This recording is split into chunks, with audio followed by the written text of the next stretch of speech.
Bonjour à toutes et à tous, très heureux d'être avec vous sur le Phocéen pour cette nouvelle émission d'OM au café. Beaucoup de choses à dire ce matin, encore beaucoup d'infos mercato, notamment une qui est tombée hier en toute fin de soirée. Ça a été l'info de la soirée hier soir qui est tombée. C'est Ferris Mumbaya, l'attaquant camerounais qui devrait peut-être signer à l'Olympique de Marseille. En tout cas, tout est en bonne voie d'après les dernières informations. On va en discuter ce matin. On va pouvoir reparler, si vous voulez, aussi d'Ulysse Garcia qui a signé également son contrat avec l'OM hier. L'officialisation est intervenue hier. Bonjour à tous dans le chat. Déjà, on va se saluer. On va prendre le temps quand même de se saluer ce matin. C'est vrai que ça faisait un petit moment qu'on ne s'était pas revu. On va se saluer. Salut Steph OM. Moi aussi content de vous retrouver ce matin. On est tranquille là ce matin. Il y a pas mal d'infos mercato. Il va falloir aussi commencer à penser au match de ce week-end parce que c'est un match important. Là, on parle beaucoup de mercato, mais il y a aussi cette échéance-là qui arrive ce week-end, dimanche soir à 21 h. Donc il va falloir aussi rentrer dedans tout doucement. Alors je vois Nono VGN qui nous dit quelle déprime cette saison. C'est vrai que pour l'instant on a du mal à enchaîner, à devoir avoir beaucoup de positifs dans cette saison-là, surtout après le match là contre Strasbourg qui a été quand même décevant, même s'il n'y a pas eu de défaite, mais on aurait pu même, on s'en sort bien même avec le match nul. Ça va être intéressant d'analyser tout ça ce matin. Polichette qui nous dit c'était paru il y a quelques semaines comme quoi ils allaient signer des joueurs à la CAN. On marche sur la tête. Mais je pense que l'arrivée tu parles de Ferris Mumbaya, ça s'inscrit aussi dans une volonté du club d'un projet aussi à long terme. Il a 23 ans. S'il arrive à l'OM, ce serait pour signer un contrat important de 4 ans et demi. On parle de 4 ans et demi sur la durée. Donc on va s'inscrire sur la durée avec ce joueur-là, à voir s'il va aussi s'acclimater à l'Olympique de Marseille. Rien n'est fait encore, même si les dernières informations nous laissent penser qu'il va signer à l'OM. La visite médicale, normalement, dans les prochaines heures, et directement en Côte d'Ivoire, parce qu'on le rappelle, donc comme le disait Polichette, ça c'est juste. Il va la passer en Côte d'Ivoire parce qu'il est actuellement à la CAN avec le Cameroun. Il a d'ailleurs effectué quelques minutes de jeu lors du premier match du Cameroun. Là aussi, ça peut poser question quand même, même si on dit que c'est un investissement sur le long terme. Là, on a besoin quand même d'avoir des renforts offensifs pour pallier justement ces départs à la CAN, pour pallier aussi le niveau qu'affiche Vitinha devant, qui est pas convaincant.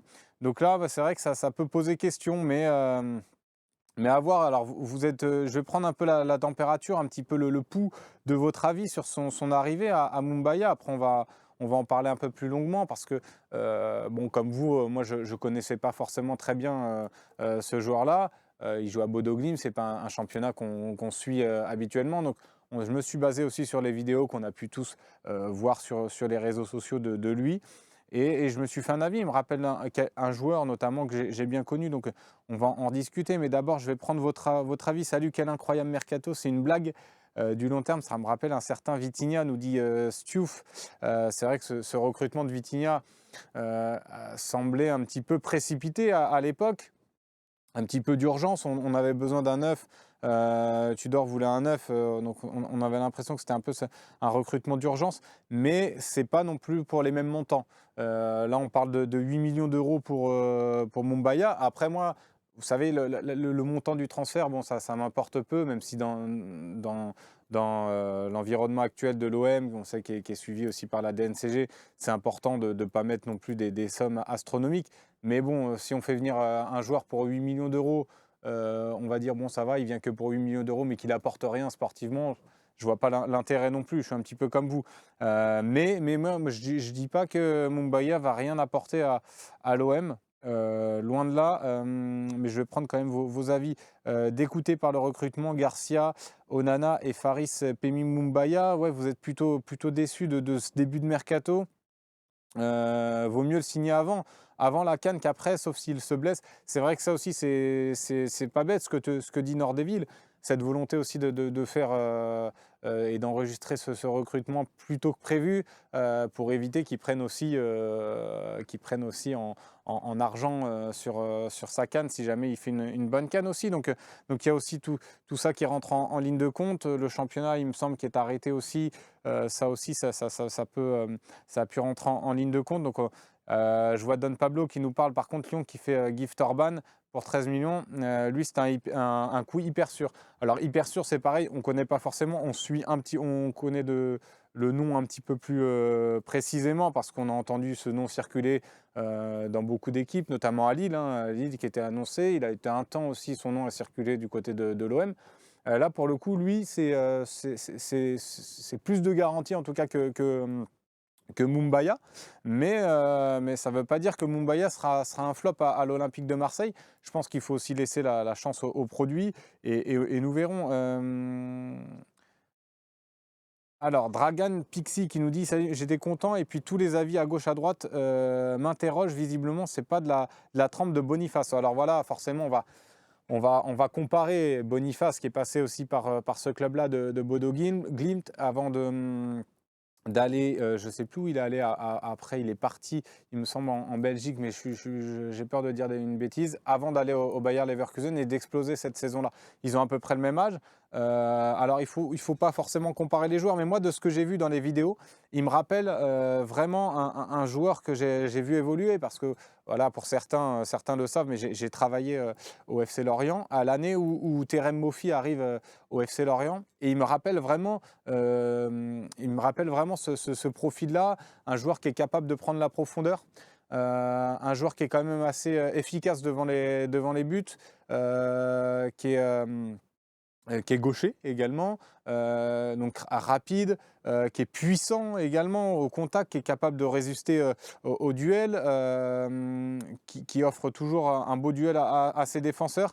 Donc moi j'ai trouvé des similitudes en tout cas dans le jeu de Mumbaya, dans les vidéos que j'ai pu voir de Mumbaya et les débuts de Terem Moffi à Lorient. Il a aussi également un bon jeu de tête.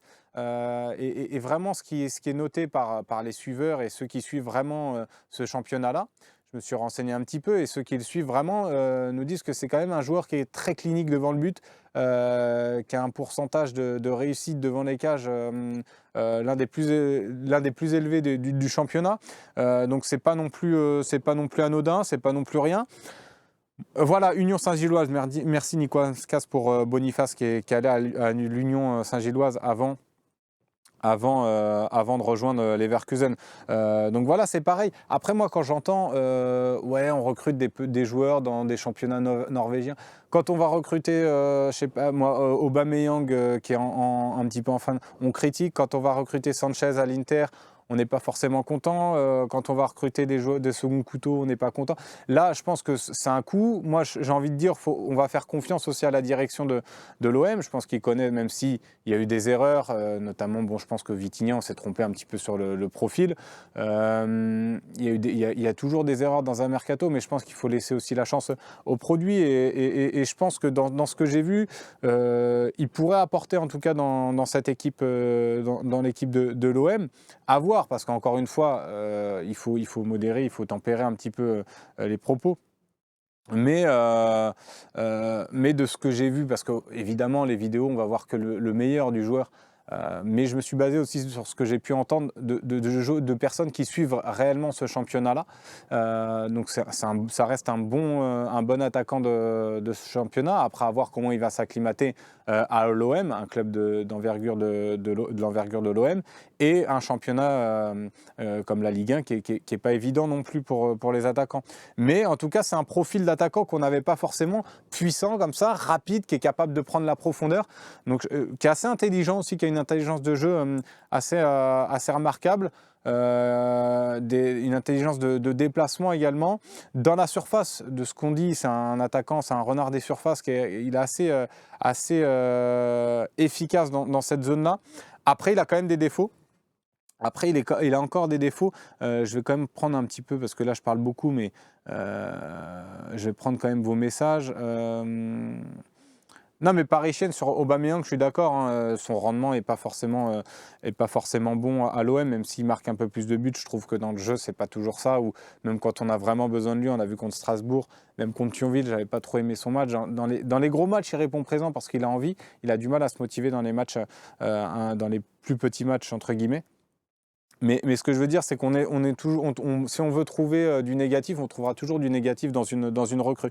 Moi, je pense qu'il faut lui laisser le temps.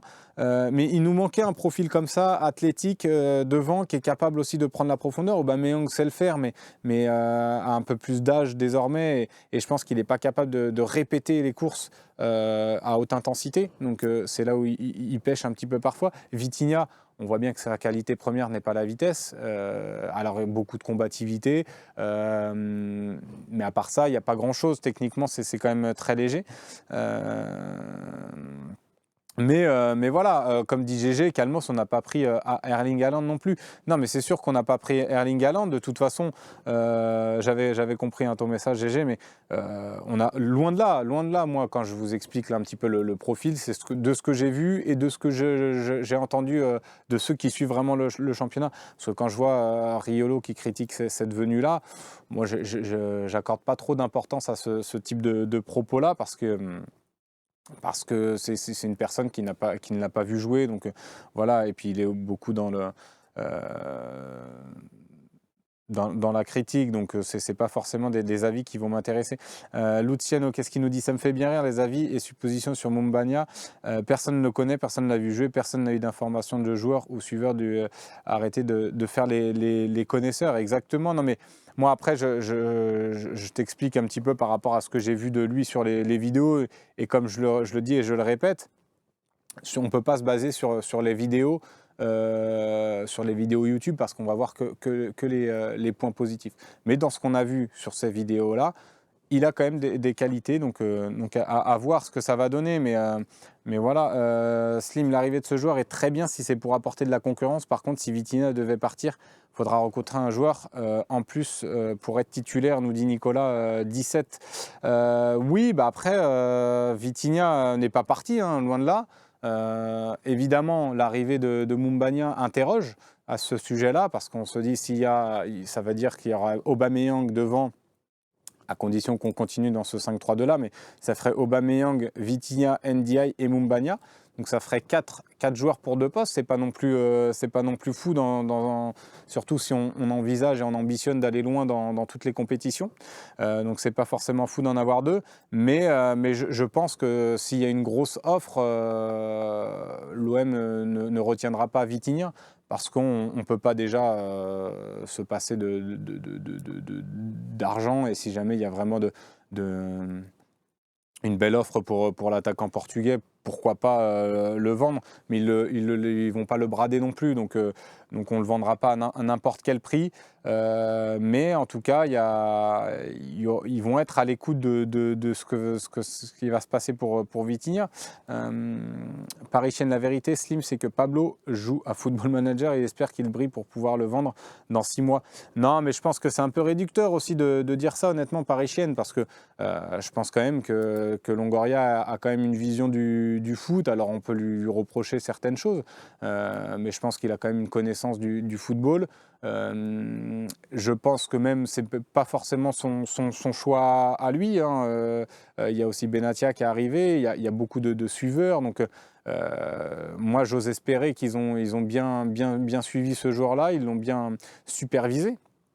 Et s'ils s'arrêtent sur ce joueur-là, c'est qu'ils estiment qu'il a les qualités pour jouer à l'OM. Après, on verra ce que ça va donner. Peut-être que tu auras raison, hein, sur ce profil-là. Et encore une fois, moi, je ne dis pas que ça va être une grande réussite. J'essaie juste de vous expliquer un petit peu le profil de joueur qu'on va avoir. Profil athlétique qui va être rapide, capable de prendre la profondeur, qui a l'air efficace devant les buts. Après, qui a quand même quelques carences. Il a, notamment techniquement, c'est pas forcément le meilleur joueur du monde. Il a encore à progresser sur ce rôle-là. Participe pas énormément au jeu de son équipe, dans la conservation du ballon, dans l'utilisation du ballon. également dans le pressing, il n'est pas toujours enclin à le faire. Dans le travail défensif, dans le repli défensif, il n'est pas toujours très bon là-dessus. Donc voilà, sur les petits points négatifs, les petits points positifs de ce qu'on a pu noter de ce joueur-là. Après, encore une fois, c'est un championnat norvégien, c'est un championnat qu'on connaît peu, comme le championnat suisse. Ulysse Garcia, c'est pareil. On va se baser sur ce que les gens ont pu dire, sur certaines vidéos qu'on a pu voir. On voit qu'il a quand même des qualités de contre-attaquant, un profil plus offensif. Si on devait comparer, d'ailleurs, il a plus de similitudes avec Nuno Tavares qu'avec Renan Lodi. Mais à voir, de toute façon, lui, je pense qu'il va arriver en tant que remplaçant. Parce que l'OM est encore à la recherche d'un latéral gauche qui est capable de jouer ce rôle de titulaire-là. Donc il y a Truffert évidemment, mais ça a l'air d'être compliqué. Moi, il y a un nom que j'aurais aimé à l'OM, bien sûr, c'est Quentin Merlin, mais c'est pas forcément faisable sur ce mercato hivernal. Rénal qui nous dit « Je vois plutôt Mumbaya comme un renfort tactique, plus opportunité plutôt qu'un besoin de départ. » Ouais, je pense que c'est plus une opportunité, une vision à long terme. Je pense qu'il mise aussi peut-être sur ce joueur-là, un joueur qui est plus jeune, 23 ans. Peut-être que ça sera un pari loupé, encore une fois un coup raté sur ce mercato hivernal, mais en tout cas... on peut pas aujourd'hui dire que c'est un mauvais recrutement. On ne l'a pas vu jouer, on verra. On va le voir peut-être à la CAN. Là, il a joué 5 minutes avec le Cameroun. On va voir s'il va jouer un peu plus sur les prochains matchs. Ça va être intéressant à suivre aussi la CAN. D'ailleurs, la CAN ce soir, il y aura 2 matchs. Le Maroc et la République démocratique du Congo qui vont jouer avec Chancel Bemba, Ounahi et Harit. C'est médiocre tout ça. Quand on pense à l'équipe de l'an dernier, c'est pas fou. Ouais, après, encore une fois, j'ai envie de te dire, par exemple, quand on va recruter Ender, beaucoup nous disaient oh, c'est pas terrible, à Leicester, il était en grande difficulté, il était mauvais. Finalement, il a fait 2 belles saisons à l'OM. On peut dire pareil de Guendouzi, qui était en difficulté, qui n'avait pas montré de grandes choses non plus à Hertha Berlin. Arsenal, il ne jouait plus, donc voilà. Il y a beaucoup de joueurs comme ça qu'on a recrutés, dont on ne croyait pas forcément au départ, et finalement ça a été des belles surprises. C'est pour ça que je dis qu'il faut laisser quand même la chance au produit. Attendons de le voir jouer à l'OM avant de dire que ce mercato est raté. Je pense qu'en fait, des fois on est trompé par la volonté d'avoir des noms un petit peu ronflants, mais moi, par exemple, je préfère avoir un joueur comme ça, qu'on connaît peu mais qui a été bien analysé, plutôt que recruter par exemple un Aubameyang qui a 35 ans et qui est plus le même Aubameyang qu'à ses belles années. Vous voyez, je préfère faire confiance à la direction de l'OM sur ce choix-là de Mumbaya, et puis on verra bien. On verra bien sur l'attaquant camerounais.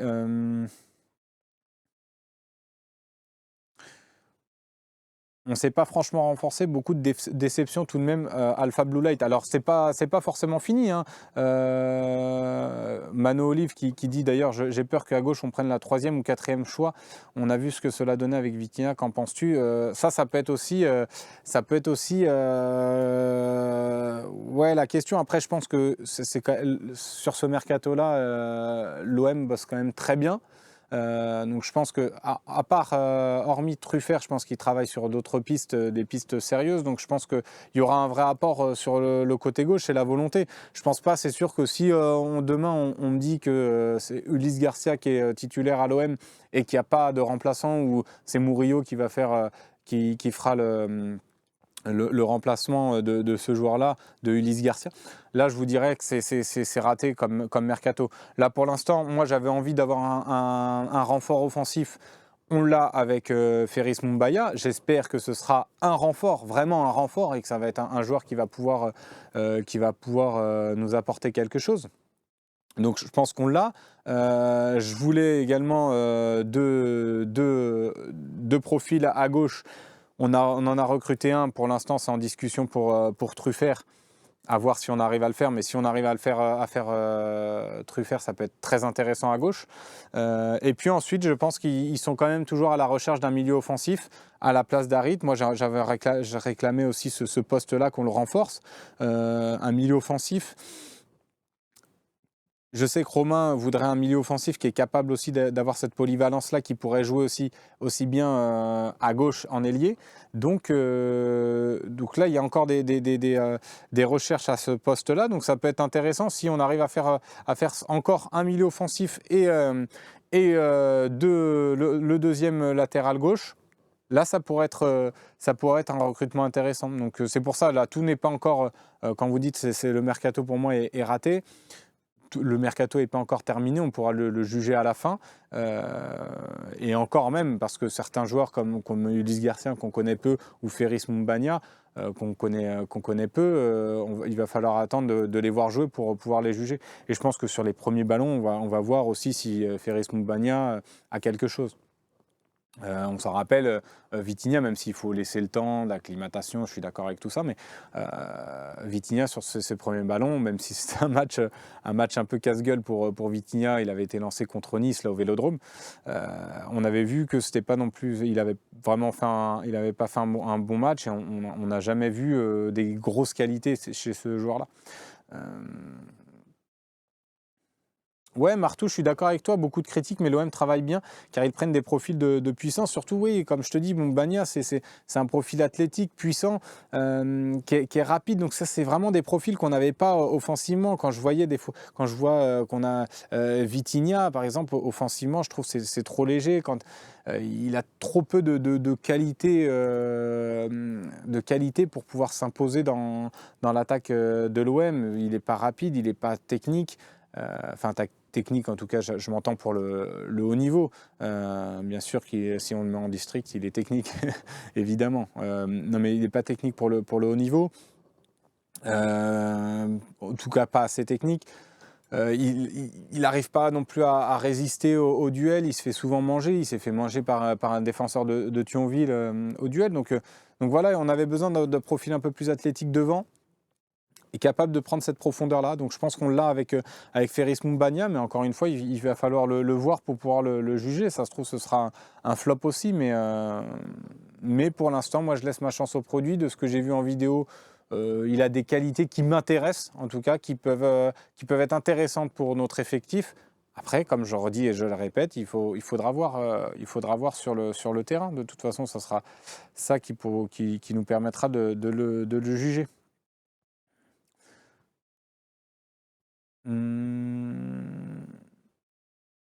Ouais, Lauriade qui dit je vous parie qu'en Ligue 1, Ulysse Garcia et lui vont bien jouer. Non, mais c'est possible, hein, de toute façon.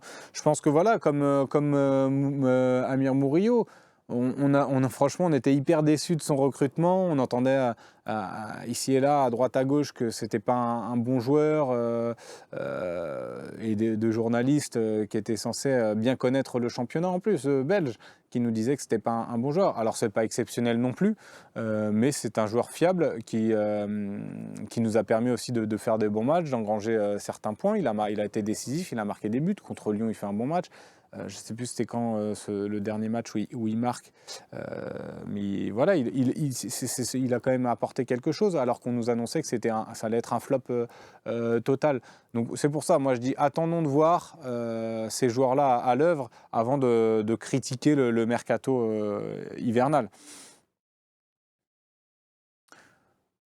Bantapou, non, c'est pas ce que je dis. Je dis pas que Murillo c'est un très bon joueur ou un bon joueur maintenant, mais ce que je te dis, c'est qu'il nous a quand même apporté quelque chose depuis qu'il est arrivé. Il a été plus bénéfique, il nous a plus fait du bien que du mal, honnêtement.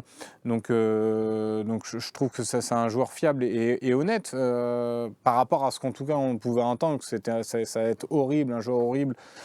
Bah, je suis pas d'accord là-dessus.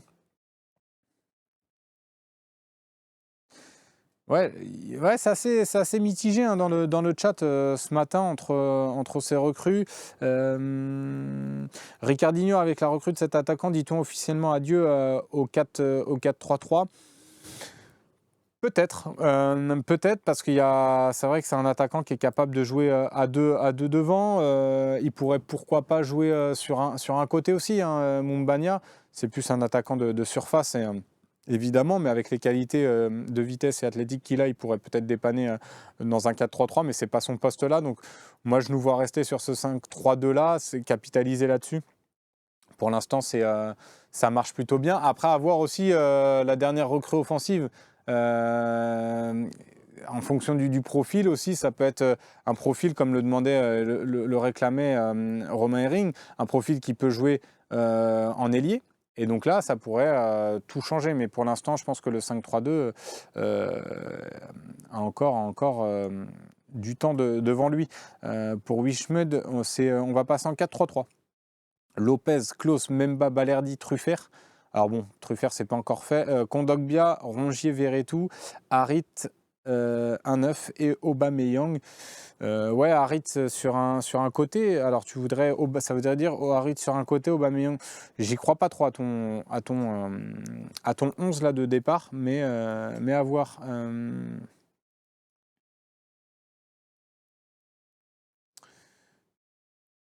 Alors, je vais voir parce que Loulou Duvin apparemment, Loulou Duvin qui nous dit on signe encore un Africain, on a rien compris. Ouais, après, on peut pas non plus se passer de joueurs. Je pense que c'est un profil qui a été ciblé. C'est une opportunité aussi pour l'OM. Là, c'est sur du plus long terme, il signerait pour 4 ans et demi à l'OM. Donc là aussi, c'est pas forcément pour tout de suite. Il y avait cette volonté-là aussi de le signer avant la CAN, avant qu'il prenne aussi un peu plus d'argent, ce joueur-là. Donc là, 8 millions pour ce joueur-là. C'est sûr que ça pose question parce qu'on voit que l'attaque peine en ce moment et a du mal à être performante, surtout avec voilà, le manque d'Harit, évidemment, Aubameyang qui n'est pas encore au niveau là, depuis son retour de la trêve, Vitinha qui n'est pas bon. Donc c'est vrai qu'on aurait aimé avoir un joueur qui arrive et pour jouer tout de suite. Ça ne sera pas le cas de Mumbagna. Donc voilà, on ne l'aura pas avant février, je pense, Mumbagna, après avoir le parcours du Cameroun à la CAN. Mais ouais, c'est sûr que pas avant février. Mais je comprends, hein, je comprends l'interrogation là-dessus. Même moi, quand j'ai vu qu'il allait signer hier, je me suis dit, oula, c'est quand même bizarre parce qu'il va jouer la CAN. Mais bon. Si c'est un profil plus pour le long terme, pourquoi pas, pourquoi pas. Et surtout si on recrute un profil offensif un profil offensif qui pourrait remplacer Harit et pourquoi pas jouer sur un côté, qui là pourrait jouer tout de suite. Là, ça peut être intéressant du coup.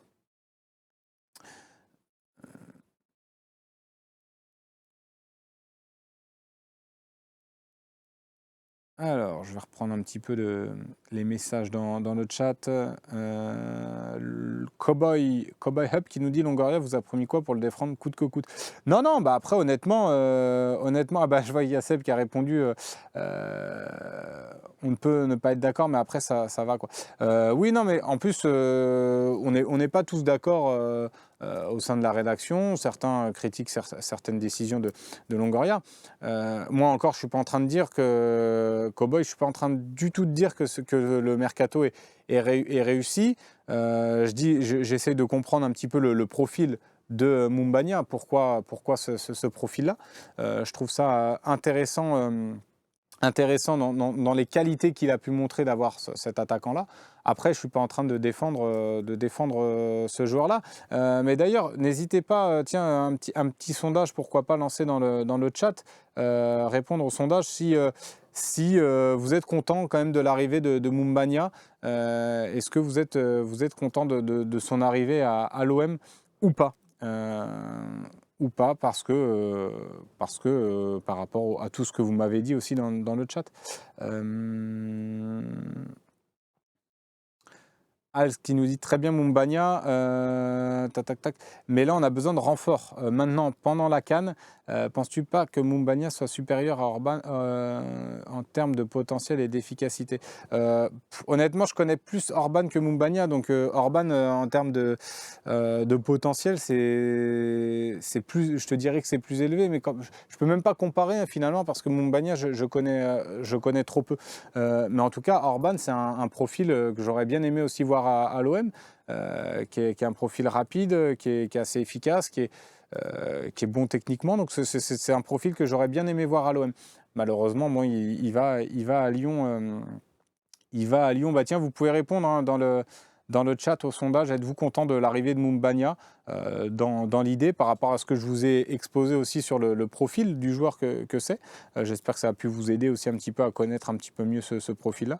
Mais voilà. Et encore une fois, pour répondre, vraiment, il n'y a pas de... moi, Longoria me paye pas pour que je le défende. C'est Sébastien qui me paye. À aucun moment, Sébastien me donne des directives quand je fais l'OM au café. Et c'est aussi pour ça qu'on est très heureux au Phocéen, parce qu'on a cette liberté-là de parole dans nos émissions. Donc c'est ça qui est très intéressant. Donc si je vous dis ce que je pense de ce mercato-là pour l'instant, que je défends, pas forcément en plus, mais il n'y a pas de volonté de ma part de défendre par-dessus tout Longoria. En tout cas, voilà, je préfère faire ce petit point-là, qu'il n'y ait pas de mésentente entre nous. Dimitrez qui nous dit Dimitrez qui nous dit qu'est-ce qu'il nous dit Dimitrez? On a déniché le nouveau Boniface. Non, je ne sais pas honnêtement si ça sera le nouveau Boniface. Boniface, c'est un profil qui est intéressant, qu'on connaissait peu aussi avant de rejoindre Leverkusen et qui flambe cette année. Ils ont à peu près le même âge. Je pense que Boniface c'est un peu plus fort quand même que Mumbagna, mais comme je le dis et je le répète, Mumbagna on ne connaît pas encore assez. Si ça se trouve il va exploser, si ça se trouve il va s'enterrer encore plus à l'OM. On verra. Pour l'instant, je préfère être un petit peu plus modéré, pas critiquer forcément sa venue puisqu'on ne le connaît pas, donc ce serait trop dur de le critiquer. Moi, je pense qu'il faut être derrière aussi l'OM là, dans cette saison-là, derrière les arrivées, les soutenir au départ. Et j'ai pas de doute sur le fait que le public du Vélodrome soutienne Mumbagna. Mais quand je vois beaucoup d'avis dans différents médias dire que ça va être un flop total et le décrire comme un mauvais joueur, je suis pas sûr de ça. Je suis pas sûr de ça, honnêtement. Nuno Tavares, ouais, non, mais honnêtement, c'est vraiment un profil qui m'a fait penser à Terem Moffi dès le début. Et je peux vous en parler de Moffi parce qu'au départ, quand il arrive à Lorient, il interroge beaucoup. On se dit, mais c'est qui ce joueur? Il arrive de Courtrai, il avait joué en D1 lituanienne, donc c'est pour vous situer un petit peu le championnat. Et finalement, aujourd'hui, il est à Nice. Il y en a beaucoup qui auraient aimé le voir à l'OM. Et c'était un profil, voilà, on n'attendait pas du tout. C'était un beau travail de la direction à l'époque de Lorient qui avait recruté ce profil-là. Donc je vous dis, je pense que voilà, on a quand même des équipes qui bossent bien.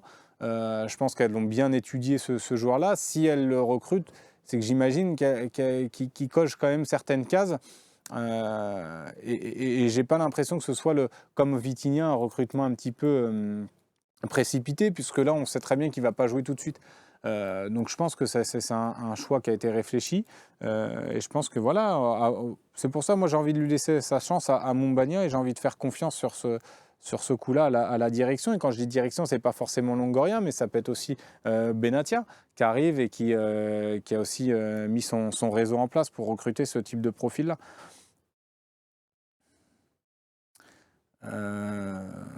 Ouais, Manji, tu me parles en offensif, profil plus remplaçant d'Amin Harit. Tu me parles du joueur de Dortmund. Tiens, j'ai oublié son nom. Mince. J'ai oublié son nom à notre ami l'américain. Et il y a aussi évidemment Benrahma. À voir si ces profils-là, moi j'y crois pas trop à ces deux profils-là. Reina, merci Fabouem. J'y crois pas trop honnêtement à ces deux profils-là. pas en termes de football, mais dans le fait que l'OM puisse les attirer. Benrahma, c'est quand même cher financièrement. West Ham demande beaucoup. Reina, ça va être aussi compliqué. Et puis Reina, moi j'ai quand même des réserves. C'est un super joueur. Intrinsèquement, il n'y a rien à dire sur ce joueur-là. Mais c'est quand même un joueur qui a des soucis de comportement, de motivation. Donc à voir aussi si il vient à l'OM avec un bon état d'esprit. Il y a aussi ça qui peut interroger. Donc moi c'est pour ça déjà les deux seront chers comme tu le dis Mandji, mais en plus Reina, moi j'ai des réserves quand même pas sur le footballeur parce que c'est un super joueur honnêtement en termes de qualité, c'est quand même top joueur, mais en termes de mentalité. En termes de mentalité, c'est juste là ma réserve sur ce joueur-là. Ouais, voilà, Faboem, je viens de te répondre sur Reina à peu près. Coucou Slim. Salut Slim, tu m'entends? Ouais, je t'entends, Sébastien. Tiens, Seb qui est avec nous. Je ne sais pas si vous l'entendez dans le chat. Alors, Sébastien, pourquoi tu interviens dans l'OM au Café? Dis-nous tout. Ouais, non, non, c'était juste pour par rapport à justement aux commentaires qu'il peut y avoir sur le chat, même si certains vont dire vous n'avez pas à se justifier, etc. Mais c'est insupportable pour moi, c'est pour ça que je voulais faire cette petite intervention. Moi qui te suis religieusement, tu le rappelais tout à l'heure, on dit ce qu'on veut, on dit ce qu'on pense, et c'est pas parce qu'on dit ce qu'on pense. Et je donne un exemple. Moi, après le premier match contre Thionville, l'OM m'a pas appelé pour me dire Seb fait passer le message qu'on a fait une belle rencontre, que quand même on a. C'était mon regard. Mon regard, il m'appartient. Alors tous les copains sur Twitch n'étaient pas d'accord, ils étaient inquiets parce qu'on n'en a pas planté 5 ou 6 à une N3. Et comme je l'ai dit au dernier talk, la dernière fois, eh ben, certainement que c'est eux qui avaient raison. Mon avis était certainement faussé. Pour moi, c'était un match de reprise. C'était plus compliqué qu'autre chose. Bon, voilà, on s'est imposé par la plus petite des marges, 1-0, mais on s'est qualifié quand même. Moi, ça me satisfait quand je sais qu'on s'est fait éliminer par Carquefou, par Quevilly, par Annecy, l'année dernière encore. Ben là, tu passes. Donc, je dis ce que je pense. Et peut-être que c'était pas une bonne analyse, parce qu'on a le droit de se tromper. Et mais à coup pas, si j'ai dit quelque chose qui n'était pas forcément à propos à ce moment-là, effectivement, au vu du match de Strasbourg, ben, les copains avaient raison sur Twitch, ceux qui étaient inquiets du match face à Thionville, d'être inquiet, là où moi j'étais pas plus inquiet que ça. Mais le foot, ça va vite. Parce que si contre Strasbourg, malheureusement, et si ma tante elle en avait, ça serait mon oncle, c'est ce qu'on dit tout le temps. Mais si face à Strasbourg, on a Verretou qui marque ce deuxième but quand il est face au bois vide, eh ben, ou quasi vide, eh ben derrière, tu dis, bon, ben, tu t'es imposé 2-0. Au final, tu vois, il n'y avait pas lieu d'être inquiet. On reprend une dynamique favorable. On a gagné nos deux premiers matchs de l'année. Donc, ce que je veux dire par là, c'est que la lecture des matchs, c'est compliqué. Les analyses, c'est compliqué. Et on ne peut pas se permettre, parce que ça ne serait pas professionnel, de défoncer des joueurs qu'on n'a même pas vu jouer 2 minutes à l'Olympique de Marseille. On serait qui pour critiquer un attaquant ou des latéraux qui arrivent si après les mecs, ils s'adaptent bien à l'OM et ils donnent une pleine satisfaction. Donc, la seule chose qu'on peut faire, c'est dire voilà, ces profils, comme tu l'as très bien fait, je t'en remercie, voilà qui c'est ces joueurs. Alors, est-ce qu'on aurait tous voulu avoir Haaland? Est-ce qu'on aurait tous voulu avoir Ronaldo ou qui sais-je encore, comme tu le disais, des noms ronflants? Mais on n'est pas le Qatar. Pour l'instant, je ne crois pas qu'on ait été racheté par l'Arabie Saoudite, le fameux serpent de mer. Donc, on fait avec les moyens du bord. Que les gens soient déçus, je le comprends. Que nous-mêmes, en tant que suiveurs de l'Olympique de Marseille, on préférerait avoir une équipe capable de rivaliser avec Paris, capable de rivaliser avec les meilleures équipes européennes. C'est l'évidence, mais ce n'est pas la condition de l'Olympique de Marseille en ce moment. On le sait très bien. On est encadré au niveau de la masse salariale par la DNCG. Donc, on fait avec les moyens du bord. Si le joueur est nul, on sera le premier à le dire sur le phocéen. S'il est correct, eh ben on dira il est correct. Mais arrêtez de penser toujours qu'on est acheté par la direction ou qu'on est enfermé dans notre parole. Voilà, c'était l'intervention, c'était juste pour dire, on dit ce qu'on veut. René Malville a toujours dit ce qu'il voulait, qu'on soit d'accord ou pas. Toi, comme tu l'as rappelé, tu dis ce que tu veux. On peut ne pas être d'accord dans les analyses. On se prend souvent le bec avec Romain Herring dans les troisièmes mi-temps. Donc, lire ces messages-là, moi, ça me casse les pieds parce que c'est ce que j'ai toujours voulu faire sur le Phocéen, c'est justement ouvrir la parole aux lecteurs, les laisser s'exprimer. Donc arrêtez de nous taxer toujours d'être des vendus ou de défendre Longoria ou de défendre. Parce que ce qui est rigolo, et je conclurai mon intervention sur ça, c'est que quand on défend les joueurs, y a des gens pour dire vous êtes achetés, mais ils vous donnent quoi Longoria pour le défendre? Et d'un autre côté, quand on les défonce, c'est franchement, vous n'êtes pas des supporters. Le mec, il n'est pas encore arrivé et vous passez votre temps à dénigrer tout le monde, vous êtes contre le club. Donc en fait, tu as l'impression que tu perds tout le temps. C'est assez agaçant et c'est pour ça que je voulais faire cette petite intervention pour dire on peut ne pas être d'accord et ça, c'est complètement justifié et c'est même ce qui fait le sel du phocéen, c'est de confronter nos avis, c'est de faire des débats. Et moi, c'est ce que je trouve très constructif. Mais arrêtez toujours de nous taxer de vendus. C'est insupportable à mes yeux. Je te fais de gros bisous. Je fais de gros bisous à tous les copains sur Twitch et je te laisse reprendre le cours de ton émission. Merci Seb, merci de ton intervention, mais c'était bien d'avoir les petites précisions de Seb aussi dans l'OM au café. Merci à toi et puis à tout à l'heure.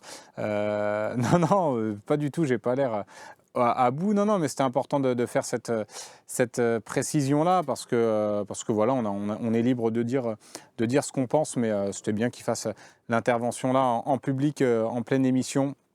Comme ça, au moins, tout est clair. Et comme je l'ai vu passer également dans le chat, le message, il faut aussi accepter les messages qui ne sont pas, ou qui ne sont pas forcément en accord avec nous. Et on le fait très, très bien.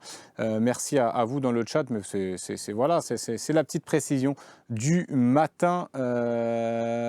Voilà, bah après, on peut passer. Je pense qu'on a fait le gros point. Voilà, Loulou du vin, exactement, on est là pour ça, pour débattre, et c'est pour ça qu'on prend plaisir tous les matins à être ensemble.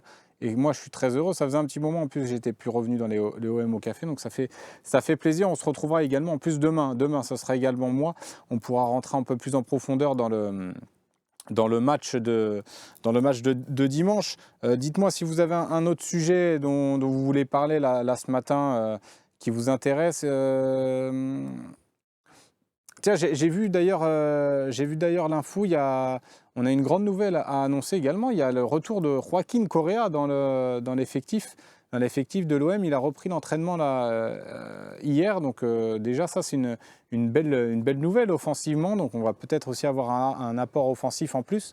À voir dans quel état de forme il va revenir. Non, je charrie un petit peu, mais ça va être un nouveau renfort, Joaquin Correa, même si on n'y croit pas trop.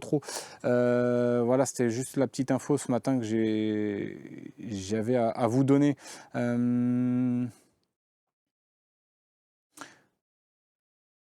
Dams, alors penalty sur Klose contre Strasbourg. Mais moi, sur le commentaire du match avec Idriss, j'avais l'impression qu'il y avait penalty.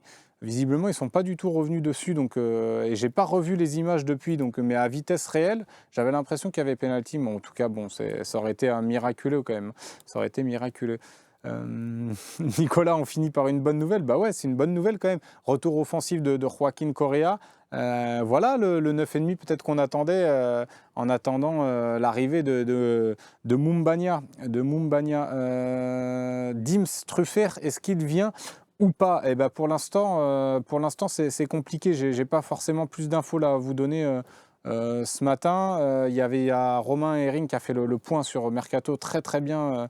Il a très bien fait le point sur le Mercato hier. C'était très intéressant, l'OM au café, où il a épluché un petit peu tous les dossiers chauds de l'OM et du mercato de l'OM.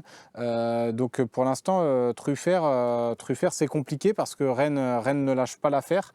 Et Rennes ne lâchera pas l'affaire dans ce dossier-là, même si le joueur semble avoir l'envie de rejoindre l'OM. Donc à voir ce dossier-là, s'il peut se décanter en fin de semaine, ce sera intéressant, mais ça risque de prendre du temps.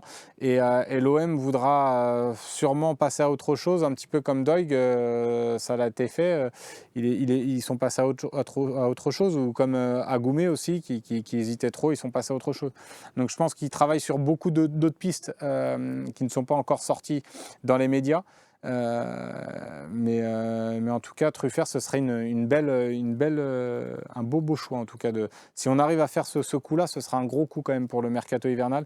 Je l'ai vu encore, c'était contre qui que j'ai vu Truffert, c'était le week-end dernier, j'ai plus l'équipe en tête, mais il a fait encore un match extraordinaire, enfin extraordinaire, j'abuse peut-être, mais il avait fait un très bon match. Contre nous, ça avait été l'un des meilleurs, alors que Rennes n'était pas top. Donc c'était vraiment un bon joueur. À chaque fois que je l'ai vu jouer, il m'a toujours plu sur le côté gauche. J'avais ce débat-là l'autre jour hors antenne avec Romain Herring et Idriss, moi je leur disais, mais quitte à peut-être mettre 15 millions sur un latéral, moi j'aurais bien aimé les mettre sur un profil comme Quentin Merlin, mais je ne serais pas forcément déçu si c'est Adrien Truffert qui arrive. Et puis on sait que c'est compliqué aussi de faire affaire avec l'Equita. Honnêtement, c'est très compliqué, notamment depuis le transfert de Valentin Rongier. Mais voilà, pour Alsk et Merlin. Alors moi, pour avoir les infos sur Quentin Merlin, parce qu'il y a eu cette rumeur-là qui est sortie à un moment donné,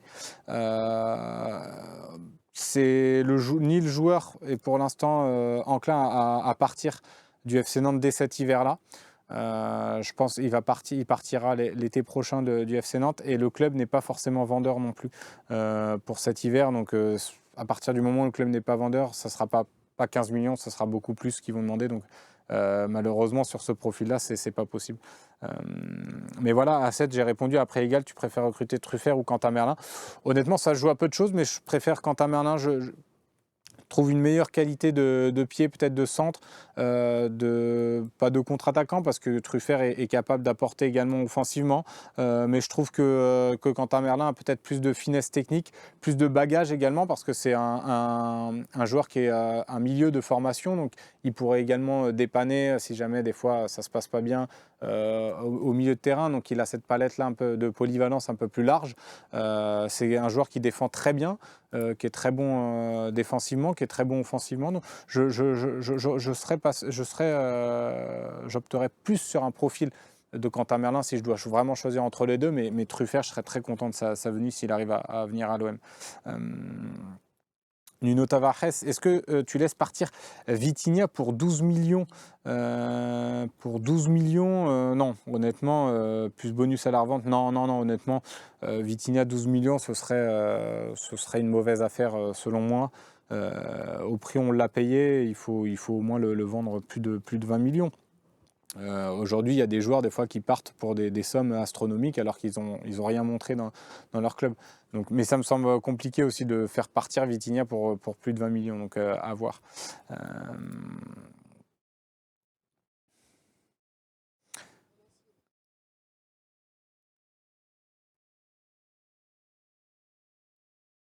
Ah, merci à Jeff Deprat, qui s'est abonné. C'est son 23e mois d'abonnement. C'est vrai que j'ai pas pris le temps de vous remercier là, ceux qui se sont abonnés ce matin, mais merci à toi pour ton 23e mois d'abonnement et ta fidélité. Très sympa d'être là avec nous ce matin encore une fois. Merlin, il est formé attaquant, il me semble. Non, il est formé vraiment. C'est un milieu de terrain de formation. Ça, c'est à peu près. Je suis à peu près sûr là-dessus. Il peut jouer au milieu de terrain et c'est un très bon joueur. Allez, on va finir là-dessus, sur le message de Charlie Goyard. Tu le vois comment ce match de coupe face à Rennes? Doit-on le jouer à fond, sachant que Klaus, Meïté et Nadir sont sur le coup d'une suspension en cas de carton face à Lyon? Belle vanne de Samba Tapi d'ailleurs, Merlin balle au pied, c'est un magicien. Non, après, est-ce qu'il faut le jouer à fond? Moi, je pense que oui, il faut le jouer à fond. On est quand même en 16e de finale, il y a quand même un trophée à aller chercher au bout. Alors peut-être certains n'y croient pas forcément, mais voilà, si on passe ce tour-là, après il reste que 8e, quart et demi pour arriver à la finale. Je pense que voilà, ça fait trop d'années qu'on attend un trophée. Si aujourd'hui on ne joue pas le jeu dans un 16e de Coupe de France contre Rennes, ça me semble compliqué. Je pense qu'on est capable de jouer le match à fond sans se prendre de carton non plus. Charlie Goyard, en tout cas c'est mon avis. C'est vrai que ça, les 2 cartons de Meïté en l'espace de peu de matchs, c'est assez stupide. Le carton également de Samuel Gigot, moi j'ai du mal à le comprendre. Quand tu sais que ton équipe est à court d'effectifs, que tu es capitaine de l'OM et que tu vas te mettre dans une embrouille dans le temps additionnel d'un match contre Strasbourg, je trouve ça dommage qu'il n'ait pas eu plus de réflexion que ça sur ce moment-là. Alors bien sûr, il y avait la frustration d'avoir encaissé ce but en fin de match, mais voilà, il aurait dû faire preuve de plus de sang-froid et c'est dommage parce que c'est stupide en fait de prendre des cartons comme ça. Et je pense qu'il s'en est voulu après, mais Mais ouais, c'est ça le problème, ça a été ce carton-là, moi je pense qui est plus un souci. Mais voilà, non, sur le match contre. Oups là, on va pas casser le téléphone, ce serait pas le moment. Non, mais sur le match de ce week-end, moi je pense qu'il faut le jouer à fond. Il faut le jouer à fond. On ne peut pas se permettre de ne pas le jouer à fond. Donc même si on a des joueurs sous le coup d'une suspension, j'ai pas de doute sur le fait qu'on puisse se donner à 1000% et pas prendre de carton. Ouais, la boulette ce matin, en tout cas, voilà, il est 11h50. On a fait une bonne émission, presque 50 minutes d'émission, donc c'est pas mal quand même. Voilà, je vous remercie pour votre fidélité, encore une fois de beaux échanges. On se retrouve demain, on va rentrer un peu plus en profondeur. Là, on a fait beaucoup un gros point mercato. Un gros point mercato sur cet OM au café, beaucoup sur Mumbagna. Il y a eu l'intervention aussi de Seb qui nous a pris pas mal de temps, qui était intéressante parce que voilà, c'est toujours bon d'avoir ce genre de petits débats. On est, comme on le dit souvent, on est une famille et puis des fois dans les familles, voilà, ça clash et c'est comme ça et c'est ça qu'on aime aussi. Ça fait plaisir. Et puis, donc, je vous dis, on se retrouve demain. Demain, même heure, 11h. Suivez également, on pourra en rediscuter demain de la prestation de Chancel Mbemba et de Unai Harit. Tiens, ça pourrait être intéressant aussi de voir l'état de forme d'Unai, l'état de forme d'Harit avec le Maroc. Donc on débriefera tout ça demain dans l'OM au café et évidemment, bon appétit à tous et belle journée à tous sur lephocéen.fr. Ciao, ciao.